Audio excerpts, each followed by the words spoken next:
اور چونکہ اس وقت لاک ڈاؤن کا جو مسئلہ چل رہا ہے، حضرات علماء کرام بھی بتلا رہے ہیں اور بڑے رہنما بھی اس طرف توجہ دلا رہے ہیں کہ اس عید کو ہم پوری سادگی کے ساتھ میں منائیں، پورے اہتمام کے ساتھ میں منائیں۔ ہماری عید ہوگی اس بار، لیکن ہم سادگی کے ساتھ میں عید کریں گے۔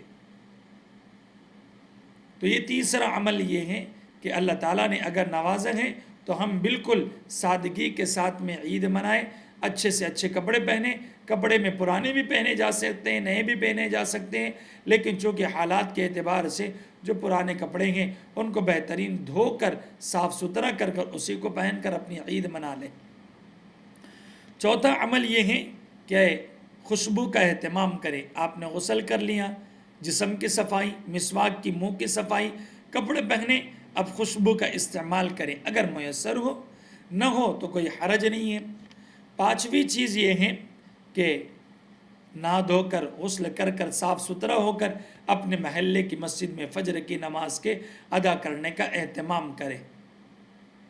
یہ جو چیز ہیں عمومی طور پر ہوتا یہ ہے کہ ہمارے نوجوان نسل کا ایک بہت بڑا طبقہ رات میں، کل عید ہے تو آج رات میں، چاند رات کی رات میں مکمل طور پر جاگتا ہے، خریداری کرتا ہے، اور یہ مکمل رات گھومنے پھرنے کی نظر ہو جاتی ہے، جس کی وجہ سے ہوتا یہ ہے کہ فجر کی نماز، بلکہ اس سے آگے میں یہ کہوں کہ عید کی نماز بھی چھوٹتی چلی جاتی ہے۔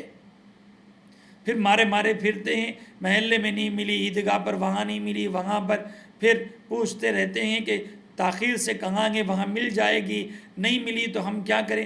سال میں اللہ پاک نے 2 دفعہ موقع دیا ہے، تو اس 2 دفعہ کے موقع کو بھی ہم بالکل بھی نہ گوائیں۔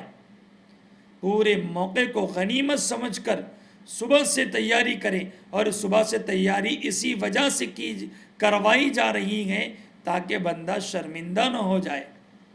تو صبح فجر کی نماز اپنے محلے کی مسجد میں ادا کریں، پھر اپنے گھر چلے جائیں۔ گھر کے جو معمولات ہیں اس کو پورے کر لیں، جیسے سورہ یاسین کی تلاوت ہے، اس کا اہتمام ہے، درود شریف کا اہتمام ہے، استغفار کا اہتمام ہے۔ اس کے بعد پھر عیدگاہ کے لیے تشریف لائیں۔ اس دوران میں جو نفل نمازیں ہیں، جیسے چاشت کی نماز، اشراق کی نماز ہے، اور اگر کسی جگہ تاخیر سے 9:30 بجے جماعت ہوتی ہیں، چاشت کی نماز ہے، تو اس دن نہ عیدگاہ پر نفل نماز پڑھیں یہ، اور نہ مسجد میں پڑھیں، بلکہ اور دیگر عبادات میں جس قرآن کی تلاوت ہے اس میں مصروف رہیں، اور جب عید کا وقت آئے تو پھر عیدگاہ کی طرف روانہ ہو جائیں۔ مسنون اعمال میں سے ایک عمل یہ بھی ہے کہ عیدگاہ کو 2 راستوں میں سے کسی ایک راستے سے جائے، ایک راستے سے جائے اور دوسرے راستے سے واپس آئیں۔ عید الفطر اور عید الاضحیٰ میں تکبیر تشریق کا پڑھنا بھی ہے، لیکن عید الفطر میں آہستہ آواز سے تکبیر تشریق پڑھیں، اور عید الاضحیٰ میں بلند آواز سے پڑھیں۔ تکبیر تشریق کہتے ہیں اللہ اکبر لا الہ الا اللہ واللہ اکبر وللہ الحمد۔ پھر عید کی نماز کو جانے سے پہلے کوئی میٹھی چیز ضرور کھا کر جائیں، یا تو شیر خورمہ پی لیں یا کھجور چھوارے وغیرہ کھا کر جائیں۔ ایسے ہی گھر میں معلومات لے لیں کہ صدقہ فطر نکالا ہے کہ نہیں نکالا ہے، اگر نہیں نکالا ہے تو پھر نکال کر دینے کا اہتمام کر کر نماز کے لیے جائیں۔ آنے کے بعد خوب صدقات کریں، خوب لوگوں میں اپنے مال کو تقسیم کریں، لغویات سے بچے، بیہودہ کاموں سے بچے۔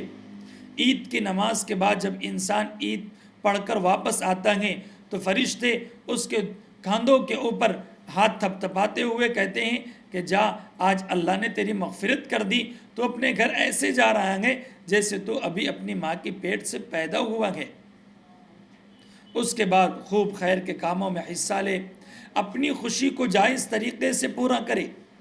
بہت سارے واقعات سننے میں آتے ہیں کہ لوگوں نے عید کی نماز پڑھ لی ہیں، اب عید کی نماز کے بعد اب کوئی فلم دیکھنے کے لیے جا رہا ہے، کوئی تفریح کے لیے جا رہا ہے، کوئی گھومنے پھرنے کے لیے جا رہا ہے، اور پورا دن گھومنے پھرنے کی نظر کر دی جاتی ہے۔ اس لیے ظہر کی نماز کا بھی اہتمام کریں۔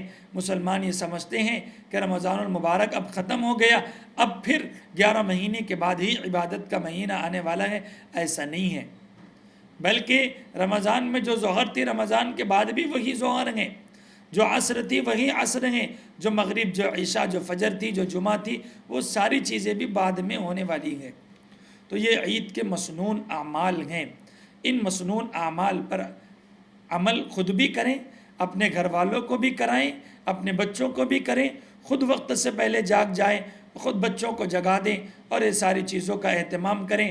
پرانے دور میں، پرانے وقتوں میں جو لوگ اس وقت 60-70 سال کی عمر میں ہیں، وہ جانتے ہیں کہ ایک اہتمام ہوتا تھا بڑوں کی طرف سے چھوٹوں کے لیے کہ وہ اپنے چھوٹوں کو بیدار کرتے تھے صبح صادق سے پہلے پہلے، فجر سے پہلے پہلے، اور تیار کرتے تھے، اور سارے لوگ نہا دھو کر اسلامی لباس میں تیار ہو کر فجر کے لیے آتے تھے، اور پھر فجر کے بعد جا کر اپنی عبادات میں مصروف ہوتے تھے۔ یہ پرانے وقتوں میں یہ رواج چلتا تھا، لیکن جیسے جیسے ماحول اور حالات آگے بڑھتے جا رہے ہیں، ویسے ویسے کوتاہی، کمی، غفلت اور لوگ سستی اور کاہلی کے شکار ہوتے جا رہے ہیں۔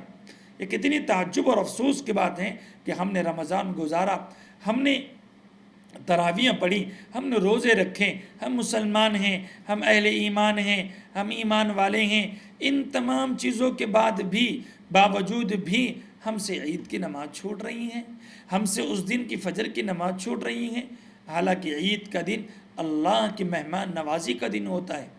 جو بندے اللہ کے لیے بھوکے تھے، آج اللہ کے وہ رحمان کے وہ مہمان ہوا کرتے ہیں۔ میرے بھائی اور بزرگوں، یہ عید کے چند مسنون اعمال تھے۔ اللہ تبارک و تعالیٰ سے دعا ہے اللہ پاک ہم تمام کو توفیق عمل نصیب فرمائیں۔ وآخر دعوانا ان الحمد للہ رب العالمین۔